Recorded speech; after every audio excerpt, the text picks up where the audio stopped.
مساء الخير عليكم على كل عشاق السينما والناس اللي بتحب السينما. الحلقة دي حلقة خاصة الحقيقة عن الأساتذة اللي علمونا، اللي هو المعهد العالي للسينما. كان بيتميز بإن كان في الدكاترة بتوعه اللي بيعلمونا كانوا عبارة عن آباء بيتعاملوا معاك بصحوبية، بيحاولوا يقربوا من عقلك، بيحاولوا يوصلوا لمدارجك، لأن المدرسة أو الجامعة اللي خرجتنا كان ليها مميزات غير أي جامعة تانية، غير أي معهد تاني. ليه؟ لأن الدكاترة كانوا بيتعاملوا معانا كأصدقاء. برضو من الأساتذة اللي أنا ما أقدرش أنسى فضلهم عليا ولازم أقول له شكرا على اللي هو علمه لنا، أستاذ دكتور سمير سعد الدين. أستاذ دكتور سمير سعد الدين ليا معاه قصة مش هنساها. برضو كان طلب مننا تدريبات في سنة تانية أو تالتة مش فاكر.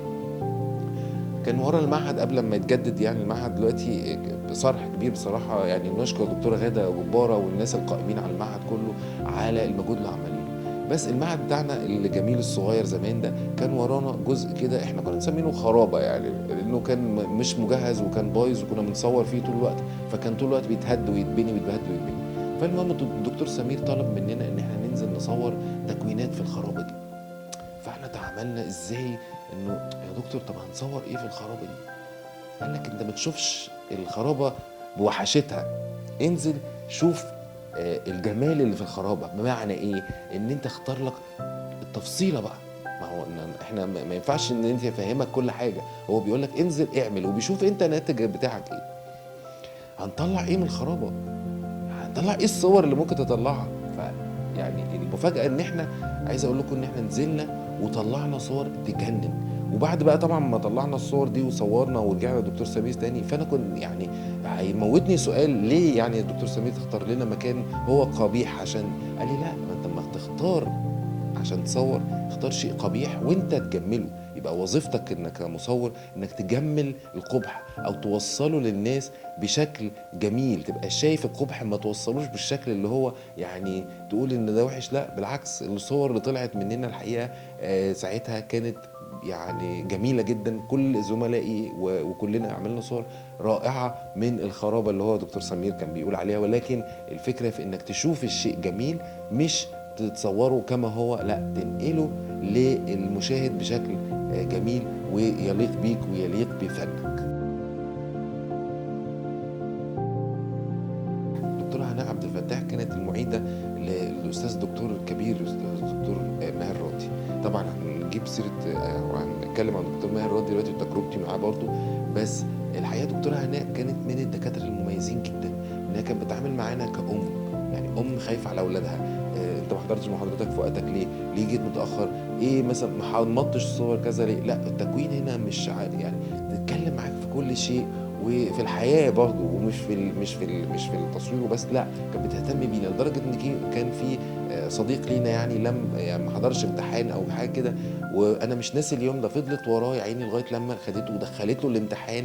واحنا كنا شباب، فطبيعي ان الشباب في وقته يعني بيهرجوا وبيهزروا وما بيبقوش عنده اهتمام او ما انتش حاسس بقيمه ان انت هتضيع سنه من عمرك على الفاضي. ف يعني صديقي ده لسه فكرني بالموضوع ده من قريب، ان الدكتوره هناء اصرت يوميها انها تاخده وتدخله الامتحان برغم انه كان متاخر، يعني كان معدي بس اصرت انها تدخله عشان حرام، قالت حرام ان طالب هياخد سنه تانية من عمره. ولغايه دلوقتي صديقي ده افتكر الموقف ده وحكى لي عنه.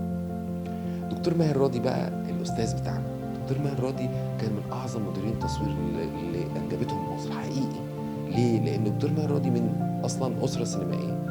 المخرج الاستاذ محمد راضي، الاستاذ سعيد راضي، الفنانه الكبيره عفاف راضي. دكتور ماهر راضي كان بيتعامل مع الاضاءه وكنا بنسميه برضو سحر الضوء من كتر ما هو عقله عقليته مختلفة. يعني من الافلام اللي عملها الدكتور ماهر راضي فيلم ايام الغضب كان فيه اختراع رهيب، هبقى احكيها لكم ان شاء الله في حلقه الدكتور ماهر راضي. لكن الدكتور ماهر راضي بالذات كان يعني تلميذ لعباس فهمي والناس دي. انا النهارده هكلمكم او في الحلقه دي هكلمكم عن علاقته بينا، مش الكواليس هحكيها لكم في حلقه تانية. دكتور ماهر راضي كان بيدينا محاضرات. المحاضرات دي كان من ضمنها انه نقعد نصور في الاستوديو بتاعنا، نعمل اضاءه ويجي الدكتور يشوف يعني انت نورت المشهد ده ايه مثلا، البطل مثلا زعلان، البطل مبسوط، كذا. يعني حد من زمايلنا بنعمل مشهد في ديكور بسيط وكذا عشان يعلمنا مثلًا إزاي ترسم الإضاءة، إزاي تعمل الإضاءة اللي جاية من إزاي تحترم مصادر النور، لو في حاجة عايز تبيّنها للمشاهد تبيّنها للمشاهد. في اليوم ده كان بيقسّمونا 3، 3 لإنه اليوم بيبقى كبير طبعًا وقصدي يعني الشغل ده بتاخد على الأقل ساعتين 3 كل واحد. فبقى في اليوم 3 بني آدمين بس، فمثلًا أنت بتبتدي بعد كده زميلك المهم يعني. فلمّا أنا ابتديت فبعديها بشوية يعني كنت خلاص فاضل لي حوالي نُص ساعة وأخلّص وباكلم دكتور ماهر راضي عشان يشوف. فاكتشفت إن عم خالد الله يمسيه بالخير اللي هو الأسطى الإضاءة اللي معانا في المعهد، بعد ربع ساعة مثلًا كده ما كناش واخدين بالنا، قال لي: "دكتور ماهر راضي قاعد وراك." وأنا فوجئت، يعني صُعقت إزاي يا نهار أبيض دكتور قاعد ورايا وأنا مش حاسس بيه. أتاري إن هو كان طبعًا لأن يشرّفني إن هو كان قاعد بيتفرّج ومبسوط، يعني أنا مش عارف إزاي هو مبسوط، بس هو كان أكيد هو مبسوط بالطالب بتاعه إزاي إن هو إحنا بنفهم منّه الإفكتات أو اختراعات الإضاءة اللي كانوا بيعملوها ونتعلّم منهم ونعملها. والحقيقة أنا كنت باعمل كده فعلًا في الديكور، كنت باحاول أعمل تأثير يعني شباك جاي وما فيش أصلًا أي شباك ولا أي حاجة. فدي من القصص الجميلة ومن الأساتذة الرائعين اللي ما نقدرش ننساهم في حياتنا.